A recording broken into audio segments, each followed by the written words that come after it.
नमस्कार। ये डेटा क्या कहता है, मैं आप सबका फिर से स्वागत है। मैं हूँ अजय प्रकाश।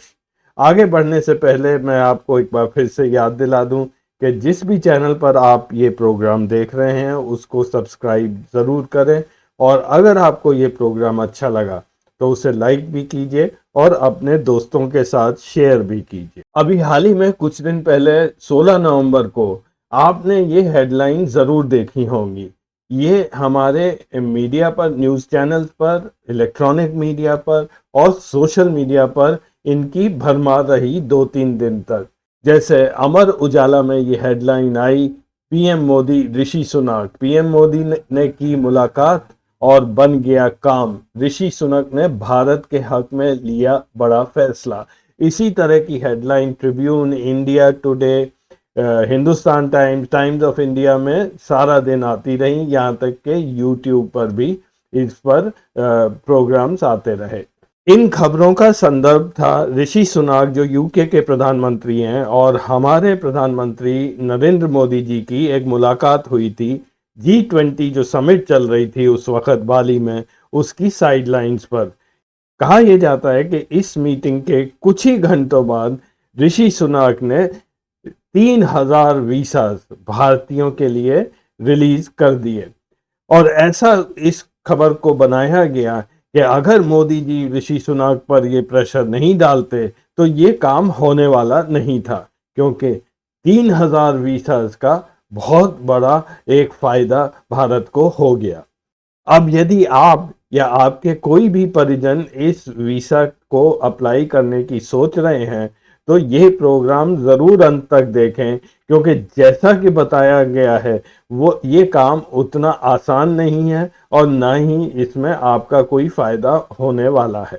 अब ये घटना दर्शाती है हमारे विश्वगुरु प्रधानमंत्री का जो बढ़ता हुआ प्रभाव है अंतर्राष्ट्रीय स्तर पर, ये उसका एक उदाहरण है। बिल्कुल उसी तरह जैसे कुछ महीनों पहले नरेंद्र मोदी जी ने 2 फ़ोन किए थे, एक पुतिन को और एक ज़ेलेंस्की को, यूक्रेन का युद्ध रुकवाया कुछ घंटे को, और हमारे जो वहाँ पे स्टूडेंट्स हैं जो फंसे हुए थे उनको निकाल के ले आए। 16 नवंबर के हिंदुस्तान टाइम्स की ये मैं हेडलाइन आपको यहाँ दिखा रहा हूँ, जिसमें कहा गया है कि मोदी सुनक की मीटिंग के कुछ ही घंटों के अंदर सुनाक ने 3,000 वीसा इंडिया के लिए उनको हरी झंडी दिखाई। इस खबर में ये भी कहा गया कि India UK youth mobility programme, यानी कि जो युवा लोगों के आदान प्रदान का जो प्रोग्राम है उसके अंतर्गत ऐसा किया गया, और भारत पहला देश है जिसको यूके ने हरी झंडी दिखाई है। उधर यूके की प्रेस ने इस खबर को बहुत ही सीधे साधे तरीके से छापा। ऋषि सुनक ने इन वीसाओं को इस उद्देश्य से हरी झंडी दिखाई है कि भारत और यूके की जो ट्रेड डील है वो शायद बच जाए। आपको याद होगा भारत और यूके की ट्रेड डील, ऐसा उम्मीद करते थे कि दिवाली से पहले साइन हो जाएगी, लेकिन ऐसा हुआ नहीं। बात अटक गई थी माइग्रेशन को लेकर। भारत चाहता था कि यूके बदले में ज़्यादा भारतीयों को वीसास दे और उनको वहां जाने का प्रोसेस थोड़ा आसान करे। अब उधर सुएला ब्रावरमैन जो यूके की होम सेक्रेटरी हैं, और वो इसके खिलाफ हैं कि किसी भी तरह माइग्रेशन को बढ़ावा मिले। वो पहले भी होम सेक्रेटरी थी और दोबारा से ऋषि सुनक ने अपनी कैबिनेट में भी उनको होम सेक्रेटरी बना दिया है, जिसके लिए उनकी काफ़ी निंदा की गई है। अब भारतीयों को 3,000 वीसा देकर ऋषि सुनक ने भी एक राजनीतिक गेम खेला है। इंडिपेंडेंट की इसी खबर में ये बोला गया है कि ऋषि सुनक ने 3,000 वीसा देकर सुएला ब्रावरमैन को एक तरह से रिबफ कर दिया है। लेकिन दूसरी तरफ उन्होंने ये भी बोल दिया है कि यूके को जो इंडिया के साथ ट्रेड डील हो रही है उसमें जल्दबाजी नहीं दिखानी चाहिए, क्योंकि उस डील की क्वालिटी अच्छी होनी चाहिए। अब ये एक तरह के बीच का रास्ता उन्होंने अपनाया है। उधर वीसास को भी हरी झंडी दी है, लेकिन जो ट्रेड डील है वो उसमें कोई अभी जल्दबाजी नहीं की जाएगी। अब ये 3,000 वीसास का ये नंबर कहाँ से आया? पिछले वर्ष 2021 में यूके ने एक स्कीम जिसका नाम था यूथ मोबिलिटी स्कीम, यानी कि युवा लोगों को बाहरी देशों से आने की अनुमति दी जाएगी जिनके पास एक पर्टिकुलर स्किल है जिसकी कमी है यूके में। किन देशों से कितने लोग आ सकते हैं उसकी एक लिस्ट बनाई गई और फिर इन देशों के साथ अलग अलग एमओयूज साइन किए गए। भारत के साथ भी ऐसा एमओयू पिछले साल साइन हुआ था और उस एमओयू में 3000 वीसा की बात की गई थी।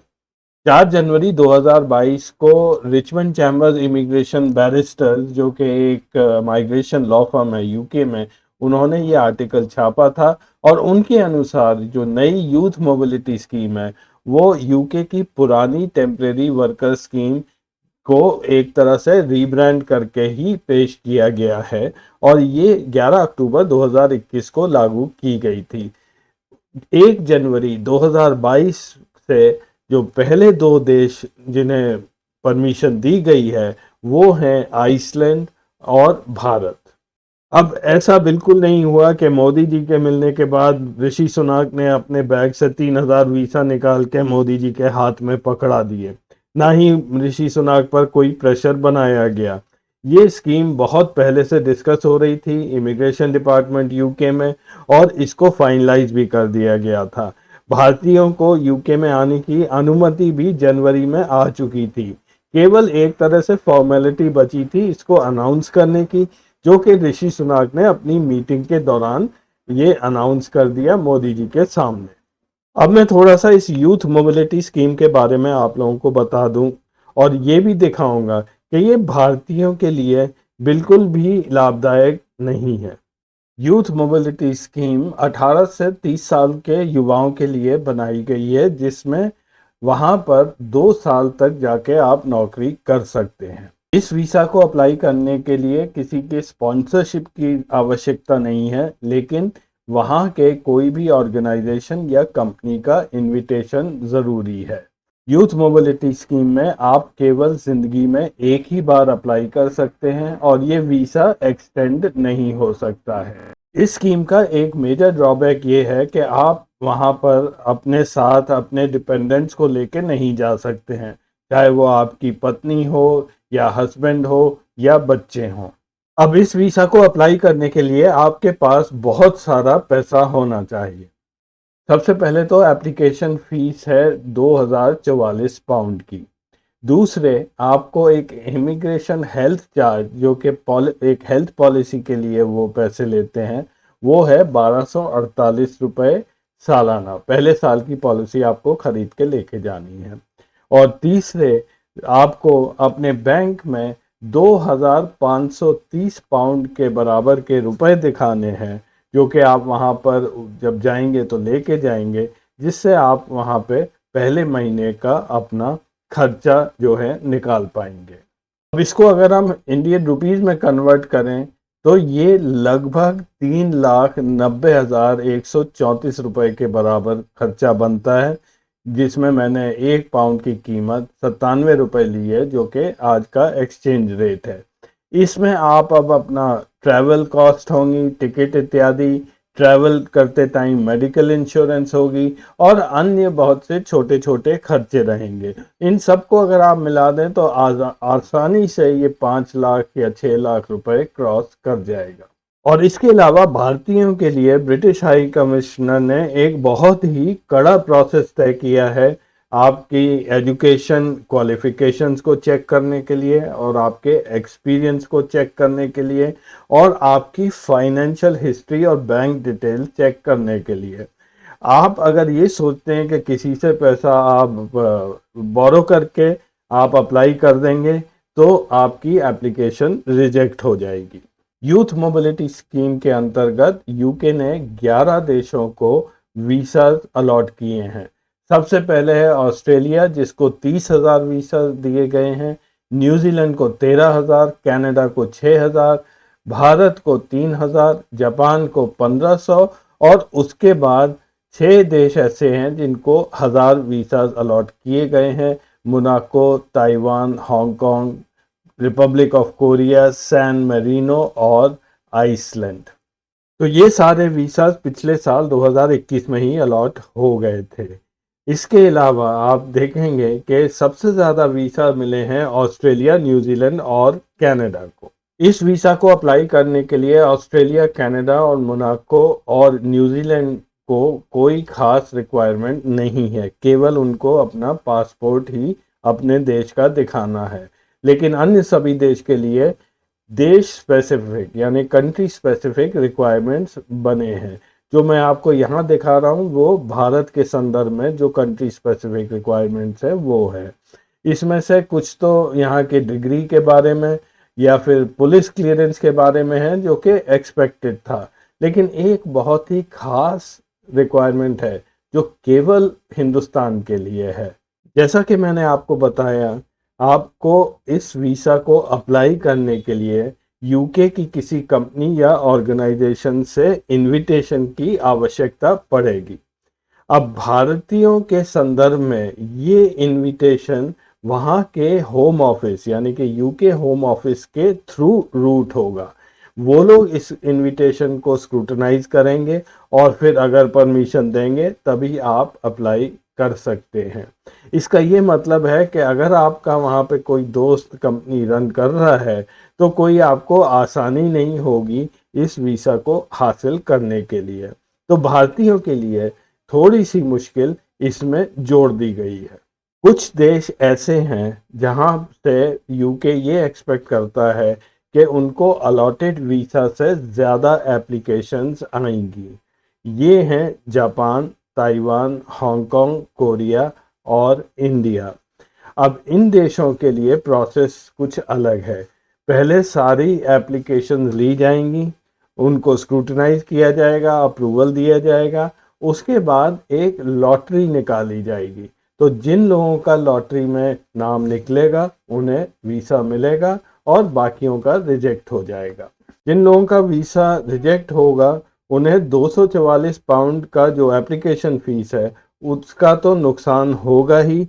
इसके अलावा जितना भी पैसा आपने लगाया है ये एप्लीकेशन बनाने के लिए और आपका समय, वो सारा भी बेकार जाएगा। ये यूथ मोबिलिटी स्कीम अगर आप ध्यान से देखेंगे तो ये कुछ जो यूएस की H1B वीज़ा स्कीम है उसके समान ही है।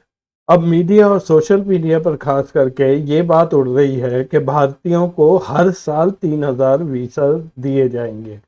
ऐसा कुछ नहीं है। वीज़ा अलोकेशन रूल के मुताबिक आगामी वर्षों में जितने भी पिछले वर्ष वीज़ा दिए गए थे उससे 50% या केवल 1000, जो भी संख्या बड़ी है उतने वीज़ा ग्रांट किए जाएंगे। तो इस रूल के अनुसार अगले वर्ष ऑस्ट्रेलिया को 15,000, न्यूजीलैंड को 6,500, कनाडा को 3,000 और भारत को 1,500 वीज़ा दिए जाएंगे। इन सब देशों को एक एक हजार वीज़ा आगामी वर्षों में दिया जाएगा। लेकिन अभी पहला ही वर्ष शुरू नहीं हुआ है, दूसरा वर्ष कब आता है और क्या रूल्स तब तक रहते हैं ये देखने वाली बात है। हालांकि मेरे को अभी तक ये समझ नहीं आया है कि हम लोग भारत में ये 3,000 वीज़ास को लेकर इतना बड़ा इश्यू, इतना हंगामा क्यों बना रहे हैं। ज़रा इन टेबल्स को ध्यान से देखिए। इसमें दिखाया गया है कि पिछले वर्ष कितने स्टूडेंट वीज़ा यूके ने इशू किए थे। पिछला वर्ष यानी कि जुलाई 2021 से जून 2022 के बीच में। सबसे ऊपर पहले नंबर पर आता है चाइना, जिसको 1,07,494 वीज़े दिए गए थे। उसके बाद भारत 90,500 से थोड़ा ज़्यादा। जो सीधे हाथ पर टेबल है इसमें दिखाया गया है कि कितना स्टूडेंट वीज़ा को एक्सटेंशन दिया गया था। सबसे पहले स्थान पर फिर से चाइना है 9,211 और दूसरे स्थान पर भारत है 5,088 स्टूडेंट्स को एक्सटेंशन दिया गया। और अंत में मैं एक और आपको टेबल दिखाता हूँ। ये टेबल दिखाता है कि पिछले वर्ष जुलाई 2021 से जून 2022 तक यूके में कितने स्टूडेंट्स को वहाँ पर वर्क वीज़ा दिए गए थे। तो सबसे पहले स्थान पर भारत आता है 45,252 और चाइना बिल्कुल नीचे पहुँच गया 1,495। यानी कि ज़्यादातर चाइनीज स्टूडेंट्स करीब 90% से ज़्यादा वापस अपने घर चले जाते हैं। राइट हैंड साइड पर यहाँ पर दिखाया है कितने वर्क वीसास को एक्सटेंड किया गया और सबसे ऊपर भारत का ही नंबर है, 37,319 वीसा एक्सटेंड किए गए।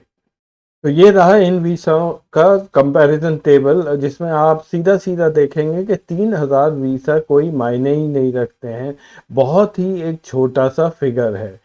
करीब 2.25 लाख वीसास भारतीय स्टूडेंट्स को वहाँ पर मिल जाते हैं, या पढ़ने के लिए या फिर नौकरी करने के लिए।